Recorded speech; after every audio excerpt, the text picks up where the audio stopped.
ഇവിടെ മൗലവി പറഞ്ഞ ഒരു കാര്യം, മറ്റൊരു കാര്യം എന്താണെന്നറിയോ?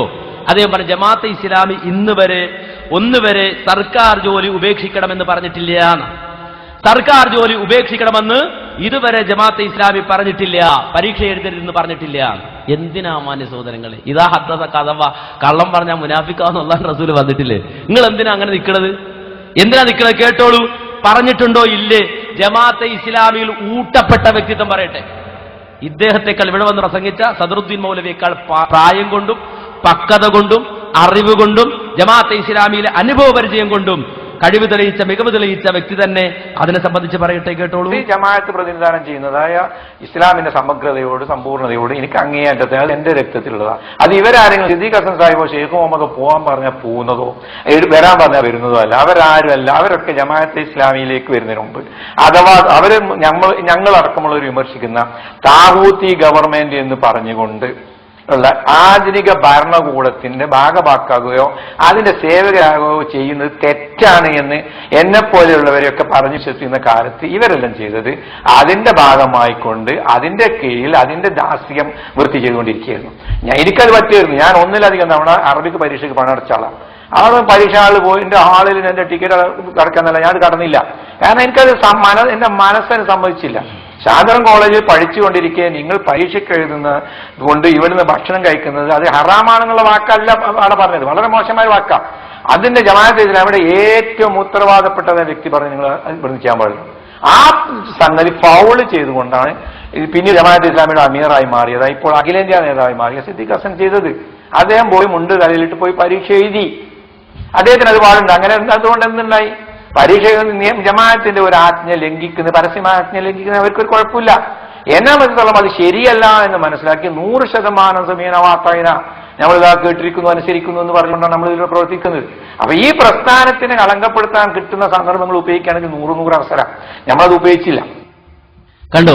അപ്പൊ ഇവിടെ വന്ന് സദറുദ്ദീൻ മൗലവി ചോദിക്കുകയാണ്, അല്ല 1970 കാലഘട്ടങ്ങളിലേക്ക് പെൻഷൻ പറ്റിയ ആളുകളുണ്ട് ജമാഅത്തെ ഇസ്ലാമിയിൽ, അവർക്ക് എങ്ങനെ ജോലി കിട്ടിയത്? സർക്കാർ ഉദ്യോഗം പാടില്ലെങ്കിൽ എന്നൊക്കെ ചോദിക്കുക. അതിനെ മറുപടി റഹ്മത്തുള്ളാഹി സാഹിബ് മറുപടി പറഞ്ഞില്ലേ, സാധാരണക്കാരോട് നിങ്ങൾ പിന്നെ സ്കൂളിൽ പോകാൻ പറ്റൂല, സ്കൂളിൽ പോകാൻ പറ്റില്ല എന്നാ. മാത്രല്ല കലാലയം എന്ന് പറഞ്ഞ കൊലാലയം എന്നാണ് എഴുതി വെച്ചത്. അത് വേറൊരാൾ പറഞ്ഞിട്ടാണെങ്കിൽ നമുക്ക് അവിശ്വസിക്കാമായിരുന്നു. പക്ഷേ ജമാഅത്തെ ഇസ്ലാമിയുടെ 27 വർഷം എന്ന് പറയുന്ന പുസ്തകം, ആ പുസ്തകത്തിൽ വിദ്യാഭ്യാസ സ്ഥാപനങ്ങളെ സംബന്ധിച്ച് എഴുതി വെച്ചത് എന്താന്ന് ചോദിച്ചാൽ, അക്കാലയളവിൽ ജമാഅത്ത് സാഹിത്യങ്ങളിൽ കലാലയങ്ങളെ വിശേഷിപ്പിച്ചിരുന്നത് കൊലാലയങ്ങളെന്നായിരുന്നു. ഈ പുസ്തകത്തിൽ എഴുതി വെച്ചിട്ടുണ്ട്, കൊലാലയങ്ങളെന്നായിരുന്നു. സ്കൂള് പറ്റൂല എന്ന് നിങ്ങൾ പറഞ്ഞിട്ടില്ല എന്ന്, കൊലാലയങ്ങൾ എന്ന് എഴുതി വെച്ച പുസ്തകം ഇത്. മനസ്സിലായോ? ഇനി അതുകൊണ്ട് അവസാനിക്കുന്നില്ല. ഇപ്പൊ ഓതുള്ള സാഹിബാവുമ്പോ അതിനിടക്ക് അതിന്റെ കൂട്ടത്തിൽ ടേസ്റ്റിന് കൊടുത്തതാണ്. കാരണം വെച്ചാല് ഇവരിങ്ങനെ ഇടയ്ക്ക് ഗ്രൂപ്പിസം പറയും. ഈ ഇവിടെ വന്ന സദറുദ്ദീൻ മൗലവി ഉള്ളത് പറയാനില്ല എന്നിട്ട് ഗ്രൂപ്പിസം ഇടയ്ക്ക് പറയാം. അത് മടവൂർ ഇങ്ങനെ, ലീഗ് അങ്ങനെ, INL ഇങ്ങനെ എന്നൊക്കെ പറഞ്ഞിട്ട് ഇങ്ങനെ ഗ്രൂപ്പിസായിട്ട് ഇങ്ങനെ വല്ലാണ്ട് കറക്കുന്നുണ്ട്. അപ്പൊ ഇടയ്ക്ക് ഇങ്ങനെ സൂചിപ്പിക്കണം നല്ലതാണെന്നുള്ളത് കൊണ്ടാണ് ഓതുള്ള സാഹിബിനെ ഇട്ട് തന്നത്.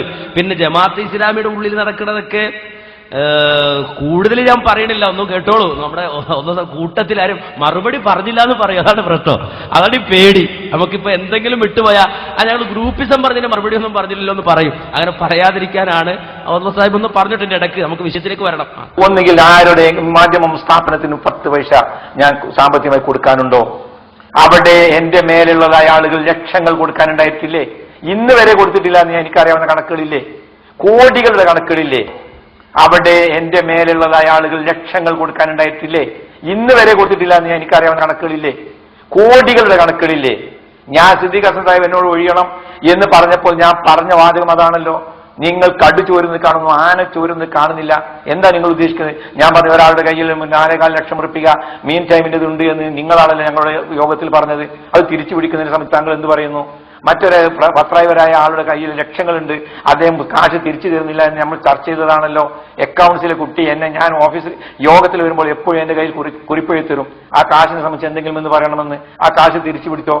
മാധ്യമത്തിന്റെ പേരിൽ മലേഷ്യ കാണാൻ വേണ്ടിയുള്ള ആഗ്രഹം നിർവഹിക്കാൻ വേണ്ടി യോഗത്തിൽ അന്ന് അതിന്റെ എഡിറ്റർ പറഞ്ഞു എനിക്ക് മലേഷ്യയിൽ പോകണം.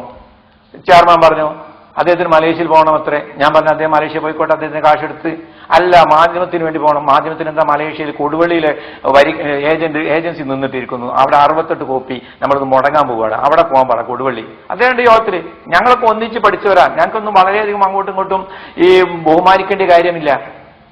ഞങ്ങൾ ഈ സ്ഥാപനത്തെ വളർത്തിക്കൊണ്ടുവരുന്നത് ജമാഅത്തെ ഇസ്ലാമിക്ക് ഒരു ഇടം കിട്ടാൻ വേണ്ടിയിട്ട്, അതിനെ ഒരു സെക്യുലർ ആക്സസ് കിട്ടാൻ വേണ്ടിയിട്ട് നമ്മളുണ്ടാക്കിയത് ഒരു സംരംഭ. അതിൽ വളച്ചുകെട്ടുകളോ കള്ളത്തരങ്ങൾക്കോ യാതൊരു പ്രസക്തിയില്ല. അദ്ദേഹം അമീർ പറഞ്ഞു അദ്ദേഹത്തിന് മലേഷ്യയിൽ പോകണം, അദ്ദേഹം പരസ്യം വാങ്ങിക്കൊണ്ടു തരും. മലേഷ്യയിൽ ഒരു കോപ്പി മാധ്യമം ചെലവാ, അത് ആരാണ് അതിൽ പരസ്യം കൊടുക്കുന്നത്? എന്താ ഈ വിഡ്ഢിത്തം പറയുന്നത്? അല്ല, ഞാൻ പറഞ്ഞു ഒരു കാര്യം, അദ്ദേഹം മലേഷ്യയിൽ മാധ്യമത്തിന്റെ ചെലവിൽ പോട്ടെ, മടങ്ങി വന്നിട്ട് പരസ്യം കിട്ടിയില്ലെങ്കിൽ കാശ് അദ്ദേഹം തിരിച്ചു തരണം. എനിക്കറിയണം, എനിക്ക് വേണ്ട മലേഷ്യ പോകാൻ. ഞാൻ മലേഷ്യ കണ്ടില്ല, ഞാൻ സിംഗപ്പൂർ കണ്ടില്ല, ഞാൻ യൂറോപ്പ് കണ്ടില്ല, എനിക്കും പറയാലോ എനിക്ക് പോകണമെന്ന്. പക്ഷെ അദ്ദേഹം പോയി, ₹1 പരസ്യം കിട്ടിയില്ല. ഇന്ന് വരെ തിരിച്ചു ചോദിച്ചിട്ടുണ്ടാവുമോ? അപ്പോ ഇത് വെറുതെ ഞാൻ പറഞ്ഞില്ല, ഇടക്ക് മറുപടിക്ക് വേണ്ടി ഇട്ടതാ. ഇനി ഒരു സംവാദം കൂടെ നടത്തിക്കൊണ്ട് നമ്മുടെ ഷെയ്ഖ് ആരിഫ് സാഹിബ് ഓദ്ല സാഹിബ് തമ്മിലൊരു തർക്കം തന്നെ ഉണ്ട്, അത് കൂടെ ഒന്ന് കണ്ടോളൂ വെറുതെ രസത്തിന്. രണ്ട് സാമ്പത്തികമായ താല്പര്യങ്ങൾ ഇതിൽ ചേരുന്നവരുടെ പ്രചോദനമാകില്ല എന്നുള്ളതാണ്. അങ്ങനെ വല്ല താല്പര്യങ്ങളും ആർക്കെങ്കിലും ഉണ്ടെങ്കിൽ അയാൾ ഒരു ഏരിയ ഓർഗനൈസർ ആകുന്നതിന് മുമ്പ് തന്നെ പിറകോട്ട് തള്ളപ്പെട്ട് സാധാരണ പാർട്ടി പ്രവർത്തകനായി തീരുവാനോ അല്ലെങ്കിൽ പാർട്ടിയിൽ നിന്ന് തന്നെ പുറത്തു പോകുവാനോ ഉള്ള ഒരു ഓർഗാനിസം ഇതിൽ പ്രവർത്തിച്ചുകൊണ്ടിരിക്കുന്നുണ്ട്. അവിടെ എന്റെ മേലുള്ളതായ ആളുകൾ ലക്ഷങ്ങൾ കൊടുക്കാനുണ്ടായിട്ടില്ലേ? ഇന്ന് വരെ കൊടുത്തിട്ടില്ല എന്ന് എനിക്കറിയാവുന്ന കണക്കുകളില്ലേ? കോടികളുടെ കണക്കുകളില്ലേ? ഇനിയിപ്പോ ഇങ്ങനെ ഈ ജാതി ഒരുപാടുണ്ട്, അതില്ലാഞ്ഞിട്ടല്ല, അത് ഇൻഷാ അല്ലാഹ് വല്ലാതെ നിർബന്ധിച്ച് നമ്മളിങ്ങനെ കീഴേണ്ടി വരും. ഇത് കാര്യം ഒരുപാട് പറയാനുള്ളപ്പോൾ പിന്നെ ഇങ്ങനത്തെ നേരങ്ങളെ സമയമില്ലാത്തതുകൊണ്ടാണ് ഒഴിവാക്കിയത്. അപ്പൊ ഏതായിരുന്നാലും മാന്യ സഹോദരങ്ങളെ, ഗ്രൂപ്പിസൊക്കെ എല്ലാവർക്കും അറിയണതാണ്, ഞങ്ങളൊക്കെ പ്രസംഗിച്ചതാണ്. അത് നമ്മുടെ സദുദ്ദീൻ മൗലവി പ്രസംഗിച്ച സമയം കളയേണ്ടതില്ല. നമുക്ക് ജമാഅത്തെ ഇസ്ലാമി ചർച്ച ചെയ്യാം, ജമാഅത്തെ ഇസ്ലാമി ചർച്ച ചെയ്യാം. ഇനി അതല്ല, ഈ രൂപത്തിലുള്ള കാര്യങ്ങൾ പറഞ്ഞ് സമയം കളയാനാണെങ്കിൽ വല്ലാതെ മെനക്കെട്ടി ഇങ്ങോട്ട് വരേണ്ടതുമില്ല, കാര്യങ്ങൾ ചർച്ച ചെയ്യുക. ഇപ്പോ സദറുദ്ദീൻ മൗലവിയുടെ പറഞ്ഞെന്താ, സ്കൂള് ആ കലാലയം തെറ്റാണെന്ന് ജമാഅത്ത് ഇസ്ലാമി പറഞ്ഞിട്ടില്ല. ഒരു പ്രബോധനം തൽക്കാലം ഒന്നുകൂടി ഞാൻ പരിചയപ്പെടും. 1954 ജനുവരി 1 ഫ്രൈഡേ വെള്ളിയാഴ്ച പുറത്തിറങ്ങിയ പ്രബോധനം. ആ പ്രബോധനത്തിന് ജമാഅത്തെ ഇസ്ലാമി തുടർച്ച എന്ന ലേഖനത്തിന് തുറക്കുന്ന അറിയൂ. അനിസ്ലാമിക ഗവൺമെന്റിന് കീഴിലുള്ള ഉദ്യോഗങ്ങളും അനിസ്ലാമിക ജീവിതമാർഗങ്ങളും ഉപേക്ഷിച്ചു പോരുന്ന വ്യക്തികളുടെ സഹായത്തിന് ജമാഅത്ത് വല്ല ഏർപ്പാടും ചെയ്യേണ്ടതാണെന്ന് പ്രമേയത്തിൽ ആവശ്യപ്പെടുകയുണ്ടായി. ജോലി ഉപേക്ഷിച്ചു പോരുന്ന ആളുകൾക്ക് വേണ്ടി വല്ലതും ജമാഅത്തെ ഇസ്ലാമി ചെയ്തു കൊടുക്കണം, ആ സംഘടന ചെയ്തു കൊടുക്കണമെന്ന് യോഗത്തിൽ ആവശ്യപ്പെടുകയുണ്ടായി. അമീർ പറഞ്ഞു അങ്ങനെ പറ്റൂല, വ്യക്തിപരമായി വല്ല സഹായം ചെയ്തു കൊടുക്കാം. ഇതിനെപ്പറ്റി 1954 വ്യക്തമായി എഴുതി വന്നിട്ടുണ്ട്, ലേഖനമുണ്ട്. ഇൻഷാ അല്ലാഹ് നമുക്ക് വേണ്ടി വന്നാൽ വിശദമായി അത് സംസാരിക്കാവുന്നതാണ്. പക്ഷേ